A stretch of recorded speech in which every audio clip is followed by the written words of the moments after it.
बैलगाड़ी और टमटम से होते थे चुनाव प्रचार। पहले बैलगाड़ी और टमटम से चुनाव प्रचार होता था।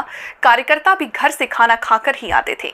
वे पैसे नहीं मांगते थे। समाजवादी नेता व राज्य के पूर्व मंत्री, विधानसभा के पूर्व उपाध्यक्ष गजेंद्र प्रसाद हिमांशु बताते हैं कि पहले बूथ पर बैठने वाले कार्यकर्ता खर्चा नहीं मांगते थे। महज 2,500 रुपए में ही पहला चुनाव लड़ गया था। समाजवादियों को ये लाभ मिलता था कि उनके कार्यकर्ता चुनाव से पैसे नहीं मांगते।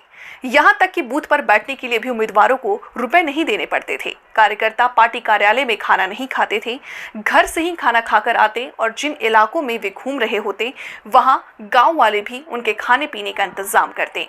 चुनाव में पैसा कम लगता था। कार्यकर्ता साइकिल से निकलते थे।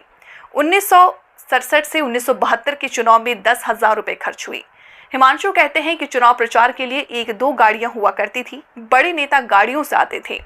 हमारे जैसे नेता साइकिल से ही इलाके में घूमते थे। मतदाता उन दिनों उम्मीदवार से अधिक धनी हुआ करते थे। वोट के आश्वासन के साथ ही चंदा भी मिलता था। एक बार समस्तीपुर लोकसभा का चुनाव लड़ा, उसमें भी सबसे कम मेरे ही पैसे खर्च हुए। लोगों की जुबान पर नेताओं के नाम होते थे। लाउड स्पीकर या दूसरे प्रचार माध्यमों पर कम खर्च किया करते थे।